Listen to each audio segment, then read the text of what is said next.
চাঁদপুরের মতলব উত্তরে নিশ্চিন্তপুর ডিগ্রি কলেজের 2026 সালের এইচএসসি পরীক্ষার্থীদের বিদায় উপলক্ষে মিলাদ, দোয়া মাহফিল ও অভিভাবক সমাবেশ অনুষ্ঠিত হয়েছে। শনিবার 27 জুন এ অনুষ্ঠানের আয়োজন করা হয়। অনুষ্ঠানে প্রধান অতিথি হিসেবে উপস্থিত ছিলেন চাঁদপুর 2 আসনের সংসদ সদস্য ডক্টর জালাল উদ্দিনের সহধর্মিণী ইঞ্জিনিয়ার শাহনাজ শারমিন।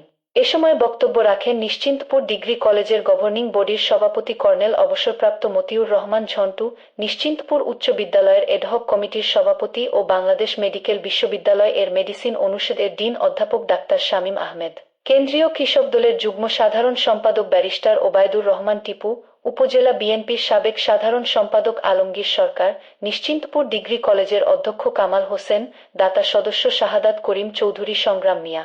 আধুনিক স্বাস্থ্য সেবা নিতে চলে আসুন unique hospital, Shri writer Khalisha বাজার। বিশেষজ্ঞ ডাক্তার, সিজারিয়ান, যে কোনো অপারেশন, মা ও শিশু চিকিৎসা, আধুনিক পরীক্ষার মাধ্যমে রোগ নির্ণয় ও যাবতীয় সেবা পেতে আস্থার ঠিকানা ইউনিক হসপিটাল। উপস্থিত ছিলেন উপজেলা বিএনপির সাংগঠনিক সম্পাদক মিয়া মঞ্জুর আমিন স্বপন, উপজেলা বিএনপির সাবেক সাংগঠনিক সম্পাদক তোফাজ্জল হোসেন লিটন, চাঁদপুর জেলা যুবদলের সদস্য ও মতলব উত্তর উপজেলা ক্রীড়া বিষয়ক সম্পাদক ইমু সরকার, উপজেলা যুবদলের সাবেক যুগ্ম সাধারণ সম্পাদক আবুল কালাম আজাদ টিপু, জেলা যুবদলের সহ সভাপতি খায়রুল হাসান বেনু, উপজেলা ছাত্রদলের সাবেক যুগ্ম সাধারণ সম্পাদক মুন্সি জাহাঙ্গীর আলম সহ আরও অনেকে। অনুষ্ঠানে 2026 সালের এইচএসসি পরীক্ষার্থীদের সফলতা, সুস্বাস্থ্য ও উজ্জ্বল ভবিষ্যৎ কামনায় বিশেষ মিলাদ ও দোয়া মাহফিল অনুষ্ঠিত হয়। এ সময় অভিভাবক, শিক্ষক ও আমন্ত্রিত অতিথিরা শিক্ষার্থীদের উদ্দেশ্যে দিকনির্দেশনামূলক বক্তব্য দেন।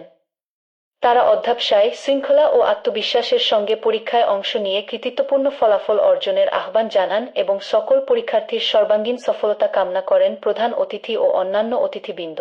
বিশেষভাবে উল্লেখ্য, নিশ্চিন্তপুর ডিগ্রি কলেজের অধ্যক্ষ, দাতা সদস্য, অভিভাবক ও ছাত্রছাত্রীদের পক্ষ থেকে মতলব উত্তর উপজেলার অন্যতম প্রাচীন ও ঐতিহ্যবাহী এই ডিগ্রি কলেজটিতে ছাত্রনিবাস, ছাত্রীনিবাস, আইসিটি ল্যাবের উন্নয়ন এবং সর্বোপরি কলেজটিকে জাতীয়করণের জোরালো দাবি জানানো হয়।